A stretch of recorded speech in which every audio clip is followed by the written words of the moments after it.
Today I'll be teaching a kindergarten class about schema, and I will start by using this poster. So here I go. So today, friends, we are going to talk about schema, and it seems like a really big word for something that we already know how to do. So what it really is, and I'm so sorry, I'm trying to hold this up and do this at the same time, so I'm sorry, friends, but our schema is all the information stored in our brain. It's all of the things that you already may know or that you have seen before or have been taught by us. So it says our schema changes as we read more, grow more, and do new things.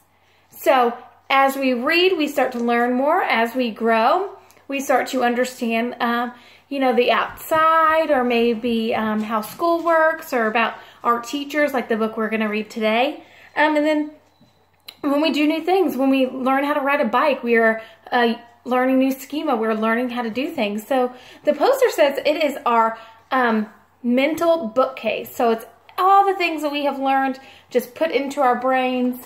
And then it says our schema helps us make sense of what we read. So when we're reading something, we can use the things that we have already heard or learned about, and that'll help us be able to read our new books by understanding the background of that book, maybe. And then on the bottom here, it says good readers activate their schema before. So that's before we even open the book, we're going to activate our schema. Before we open it, we're going to think about what we know and what this book might be about of what we know already.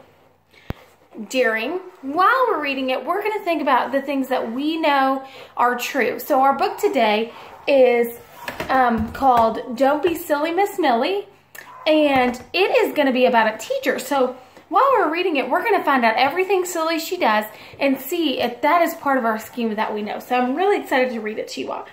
And after reading, so after we read it, we're going to think to ourselves, did we learn something from that? What did we learn from reading that? What can we put in our mental bookcase about what we had read? So I'm going to put this down because I tried to hang it up and you couldn't see it. So I'm going to start reading our book, and it's called Don't Be Silly, Miss Millie. So if I was in a real class, I would start by asking the children what they thought about Don't Be Silly, Miss Millie. As we can see on the front page, if I bring it really close, we have a teacher, so we know it's probably going to be about a teacher, and she's in a classroom. So I would talk to the children maybe about if we would have a gorilla in our classroom, and their schema would probably tell them no, or a goat, or a frog.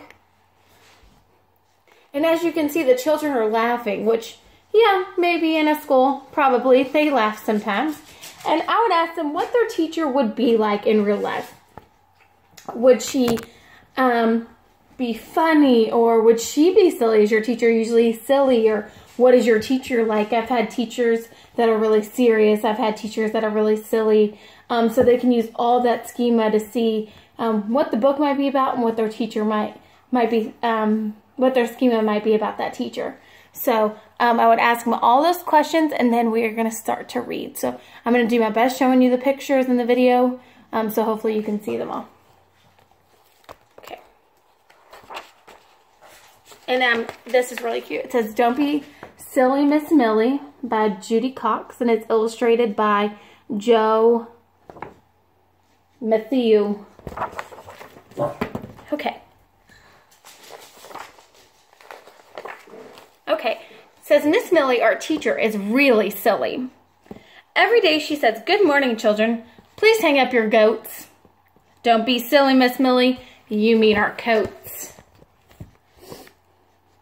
So already we can see that children can use their schema, because in this book, too, the children knew when she said goats, she really meant coats, because they were using their schema. What they already knew about what hangs up, they're using their schema to decide what hangs up on the rack instead of goats. So we can see that they're already, even in this book, using their schemas. There's that page. At 8 o'clock, our teacher announces, please rise for the flag salute. please rise for the frog salute. Oh no, we shout, you mean the flag salute. So as you can see all those frogs jumping around the classroom. And then the students on that side. And what's really funny about this page is that there's frogs jumping around. And students, you know, while we're reading, we can talk about how we've never really been in a classroom that had frogs. So we can tell that the teacher's being really silly. And then again, when she said frog salute, the children are already knowing, using their schema, that she means the flag salute, the Pledge of Allegiance. So it's 9 o'clock, time to write. Miss Millie says, get out your paper and penguins. And it says, don't be silly, Miss Millie. You mean our paper and pencils.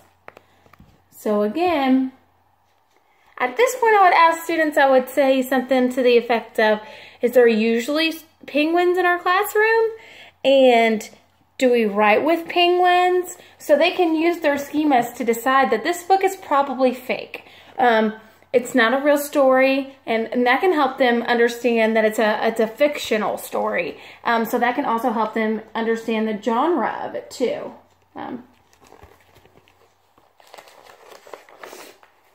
At 10 o'clock, it's recess time. Our teacher looks out the window, and it just stopped raining cats and dogs. Don't step in a poodle. Don't you mean puddle? We asked, giggling. So there's that page and this page.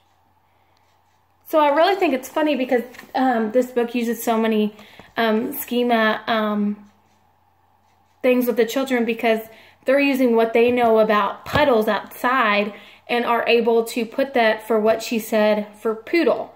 It starts with the same letter maybe, so the children could decide then that they were doing that, that it meant puddle. And they're using what they know about outside to know that she meant a puddle. Okay? We play outside until our teacher blows her whistle and recess is over. She yells, it's time to chameleon. Don't be silly, Miss Millie. You mean it's time to come in. So you can see all the chameleons running out there. And again, I'm sure the children will really think, we don't usually have chameleons in school, so this must be something silly she's just saying again. Okay. At 11 o'clock, Miss Millie says, you may get drinks, but don't cut in the lion. You mean the lion, we yell.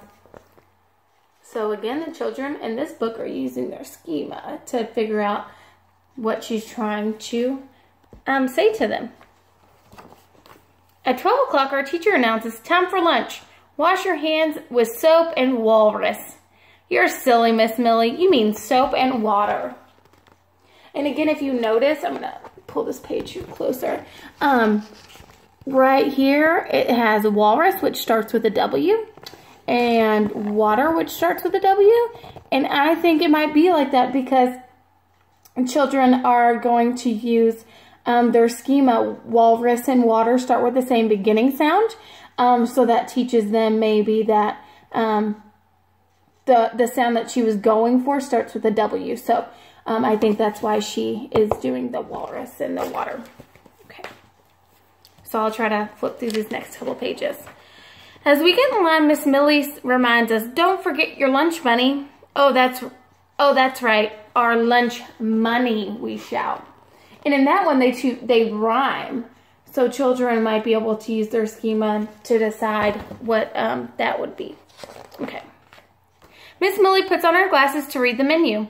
They have gorilla cheese sandwiches today. Don't be silly, Miss Millie. You mean grilled cheese sandwiches. That one looks pretty funny.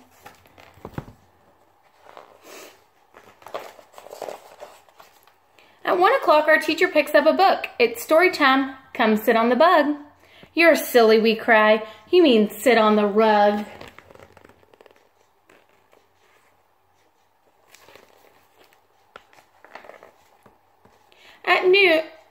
At 2 o'clock, Miss Millie calls us back to the room.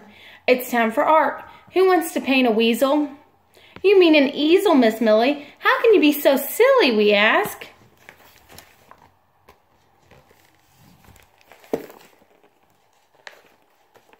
after our teacher asked us, who's hungry? We have a parrot. Sorry about that, guys. We have a parrot sticks and quackers. We know what you mean, carrot sticks and crackers. We yell. So as you can tell, the students are starting to kind of get fed up, right?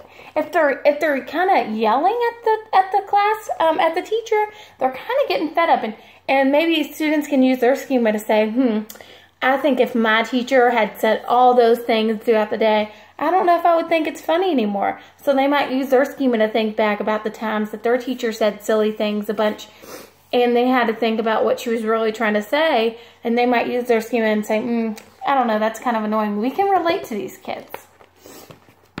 Or maybe we can understand what they're thinking.